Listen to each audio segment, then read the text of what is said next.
चाची वाली 30 से 50 साल वाली इनकी सही की नहीं 18 से 30 साल वाली अलग बैठे थे दादा का बैठा वो करतलिए लखन बतो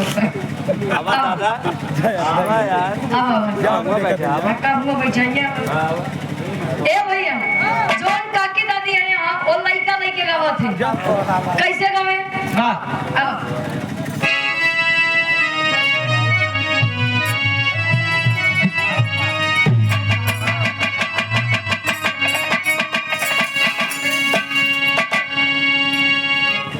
अरे रनिया तोहरे जना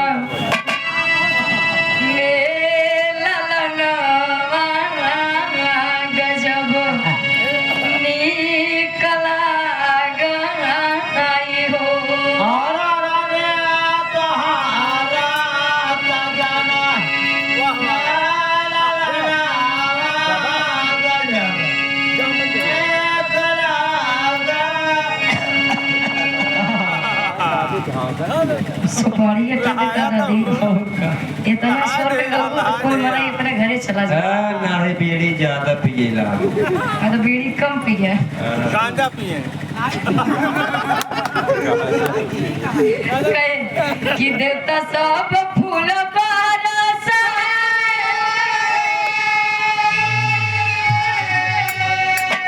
अगनवा में नाच जब लड़का जन्म लेता बिना मौसम सब निक लागत है सब चीज के मौसम होता लेकिन सोहर के मौसम नहीं होते कहे तभी ना बदरी के बरस सब बनवा निकला गई हो बिना बदरी के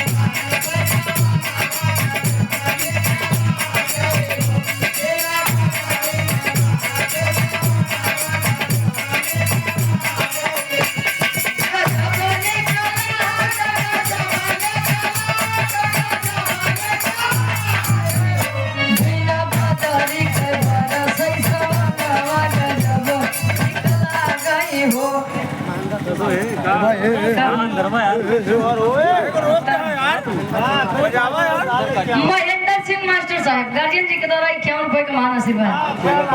अबे हम पैसे में भाई कि घर में क्या रे मुश्किल मोहर के मोहर लागत ए भाई जे ढोल टिकवाई ए भैया अरे कम से कम बताए दे देखिए के घर में अच्छा आप है महाराज घरे लड़कियां भगत गवैया के धन घाटा नहीं जाना आज 100 देबो कल 200 मिले आज 400 देबो भिया ने 800 मिले विश्वास तो दे की देख का इतने बड़ा विश्वास की देख तू यहाँ विश्व भी कहानी ए संजय गाँव में कैसे ए भैया हाथ के मैं बेच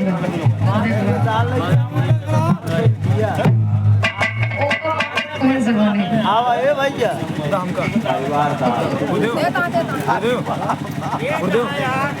अरे वो हमारा थोड़ी को वटा सेंटर से कहे देखो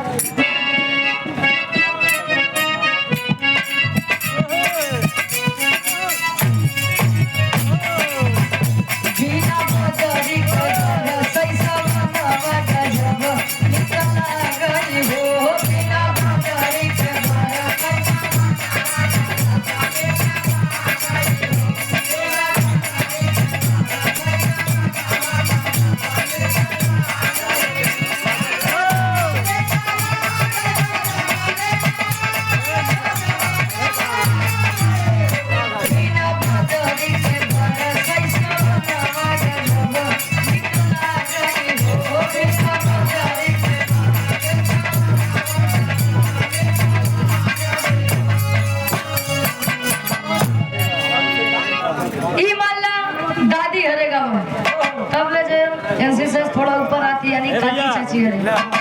चलो आप ठीक ये दाल चावल और यहाँ पर परम सम्मानी जो कि पैसे के मोहताज नहीं है। लड़का के आप कहो है? अच्छा, लड़के के आप दादा हैं? मान लो हमारा दादा है। आप आदरणीय परम सम्मानित आप अभय सिंह गार्जियन जी के द्वारा 500 रुपए का महाना आशीर्वाद। कई भाई है नहीं आप? चार नहीं। अच्छा, एक गए हो गए ना दादी हरे बच्ची आओ काकी चाची हरे गाँव थे। ये तुम्हारा दादी हरे गाँव है। इनके ऊपर ये लोग गाँव थी कैसे?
अच्छा, आप पढ़े हैं?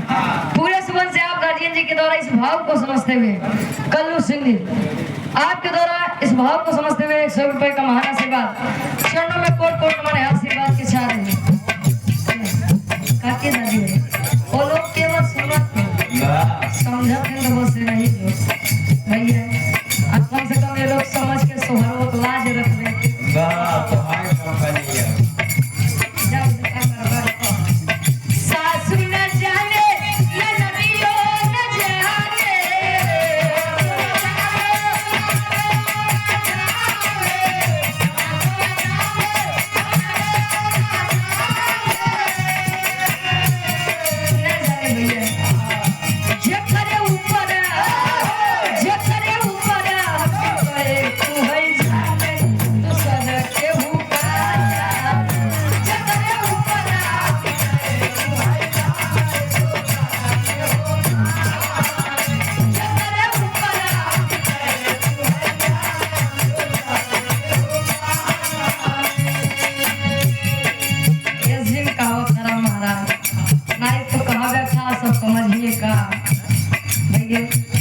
अब ये पहले ऊपर भी तब पता लगे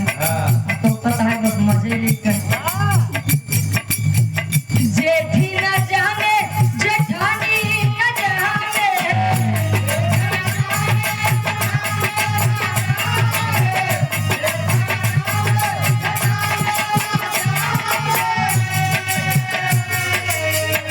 जे करे ऊपर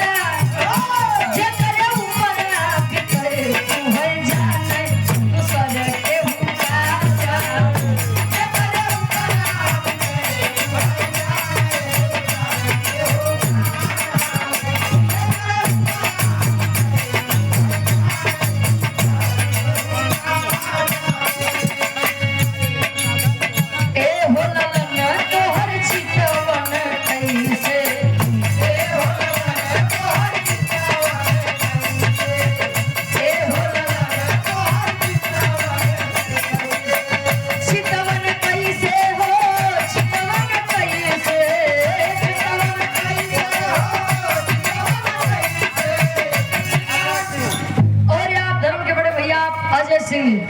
गार्जियन जी के द्वारा 51 रुपए का महान आशीर्वाद। अच्छा जाने आज के जनरेशन वाले लेके आए का ये चाची दादी तो का जितना गावे का हम कुल गाई हो गाय भैंस नहीं गावे मतलब गाय पढ़ियत पाए हाँ भैया भाई तो भाई अपने गुरु जी सबका चाहिए अब न पाओ ए भैया ओ लोग कन्या कोशिश है जोन गवात कोना गवाइल हो। अच्छा हमार लोग के तो कभी होते नहीं काकी माई है तो कभी नहीं होते जवट पहिए तो जोड़े जाएंगे जैसे रेल का डब्बा रेल के डब्बा हाँ ये लोग बस जोड़ते जाएंगे वो देखे अमाल ले दुल्हा तनी के उल्टे खोपड़ी गए वाह ओकरे सामने मजाक कर दे भैया वाह लइकवा जैसे बगलिए वाले के नहीं लागत तल्ला मौका देना आज तब ले दुल्हा दिमाग खराब बा कहीं हम तो जनते ही रहे हम तो जनते रहे कर चरित्र त्रिभुवन यादव जी कौशाम्बी की पावन धरती से तना दूरिया अच्छा क्या है भैया गार्जियन जी के द्वारा 51 रुपए का महान आशीर्वाद के सारे के बच्चे अपनी कला में कामयाब रहे दुल्हावा कहे हमें करे साथे रहबई न करब दुल्हैया कहे तू का मेरे साथे रहबे हम खुदे तोरे साथे न रहब के अच्छा नहीं है बाबा दुल्हैया आ दुल्हावा के मामला पहुंचा हाई कोर्ट अब जज बेचारा इनकर सुनत बा मोड़े हाथ रख ले कपारे हाथ रख ले खाए ठीक बात तू चला जाबे अपने खिए ई चली जाए अपने माई खिए ये कहाँ जाए ई बतावा जो लइको बाबा वो कहां जाई अपने मामा मैं कहबा भाई ए भैया ओ लोग काठी बरे मजाको करा तो तनी सोच समझ के करा लइकिया गवा कैसे ए हो ललन तोहर चितवन कैसे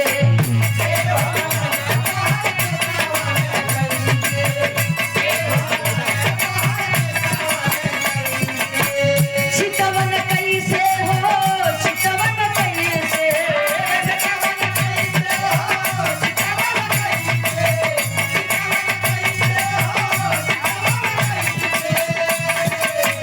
चितवन कैसे हो चितवन कैसे ए हो ललन तोहर चितवन कैसे ए हो ललन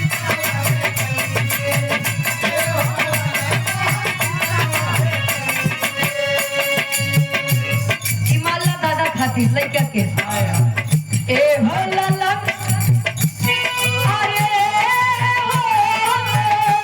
ललन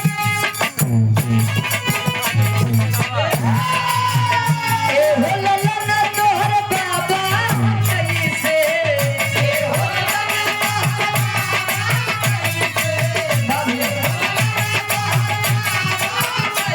बाबा कैसे हो बाबा कैसे बाबा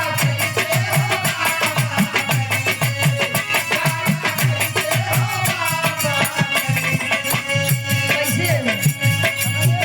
पगड़ी बांधे राजनवा जैसे पगड़ी बांधे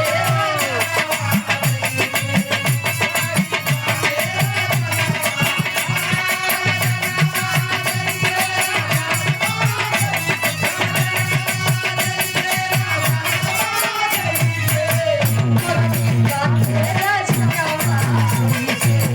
पगड़ी बांधे ए हो ललन मला आजी खातिर दादी खातिर दादा दादी खातिर ए हो ललन तोहर दादी ह कैसे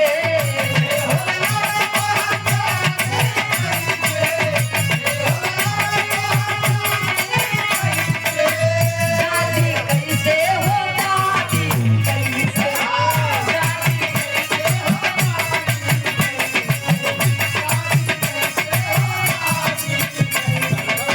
कैसे मछिया बैठी रतिया जैसे मछिया बैठी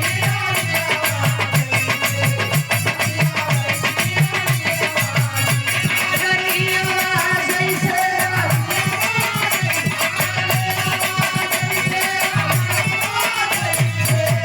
मछिया बैठी रतिया जैसे मछिया बैठी और आप आदरणीय परम सम्मानित हृदय के गार्जियन जी धर्म क्या बड़े भैया कल्लू सिंह जी आप गार्जियन जी के द्वारा 51 रुपए का महान आशीर्वाद के सारे अच्छा लड़का जन्म लेता तो सबसे ज्यादा खुशी के कहो थे जाना था मामा के नहीं है बुआ के और लोग जाना थे काजल लगवाए कुछ न कुछ तो पाइन जाबे एक आँखें लगा दी एक और बाकी है जब ले देवा ना तब ले लगाओ तो सबसे ज्यादा खुशी इनका होते है बुआ ब्रेक लाइन शरबत पिए था कहे कैसे ए हो ललना तोहर कुआ कैसे ए हो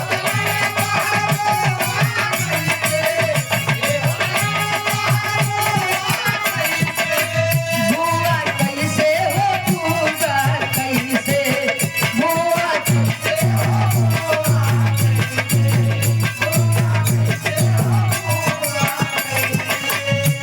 बुआ बोले चमकतिया भैया झरिया जैसे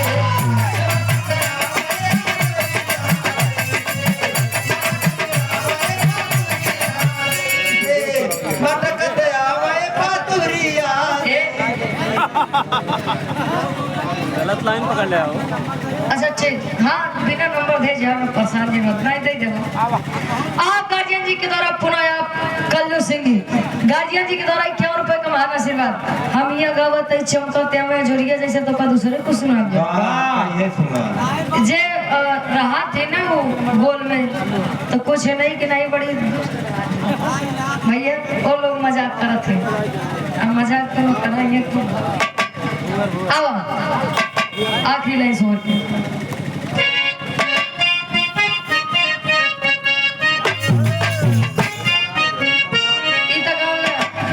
गांव की महिलाएं गाती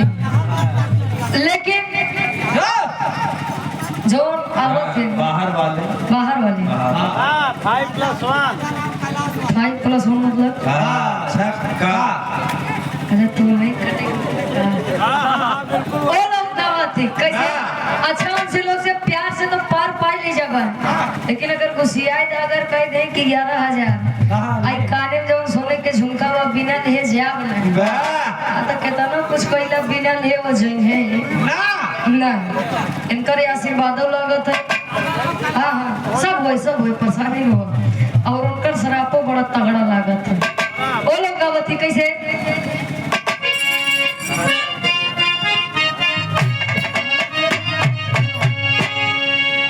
अरे भूवर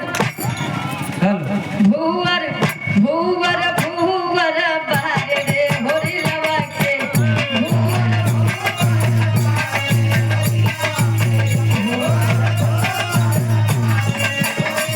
भूवर भूवर बारे रे होरी लवा के भूवर भूवर बारे रे होरी लवा के भूवर भूवर बारे रे होरी लवा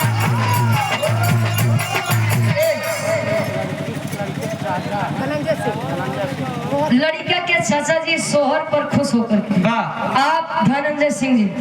गार्जियन जी के द्वारा 100 रुपए का महान आशीर्वाद के चाह रहे हैं कहा थे आप आदरणीय परम सम्मानित आप ललित सिंह राजपूत जी उर्फ ललिका सिंह राठौर जी गार्जियन जी के द्वारा 200 रुपए का महान आशीर्वाद चरणों में कोट कोट नमन है आशीर्वाद के चाह रहे हैं कहीं होरी लग के मम्मी हाय महलों की रानी अरे तो पापा भैया अरे पापा पापा पापा हमें रंगा बाजले होरी लगा के पापा हमें रंगा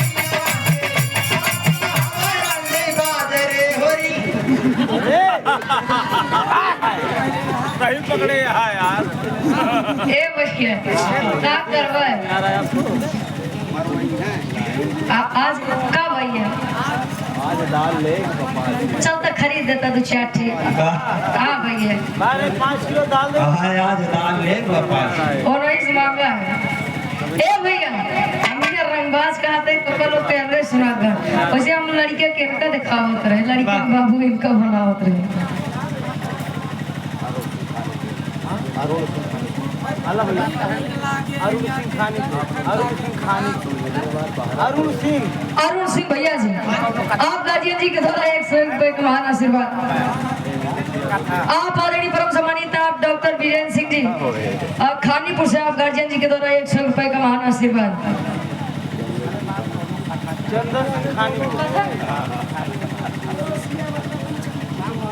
चंदन सिंह खानी चंदन सिंह खानीपुर से आप गार्जियन जी के द्वारा 100 रुपए का महान आशीर्वाद। कहे होरी लगे चाचा, अरे होरी लगे चाची लगे श्री देवी, अरे चाचा चाचा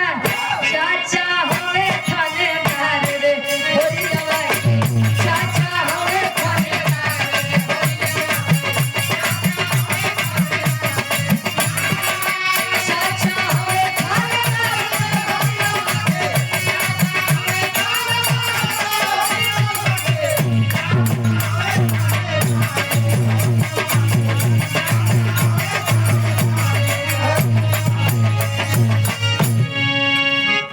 हाँ सोहर भैया कौन कथा सुनाई भैया? नारायण स्वामी हाँ सरस के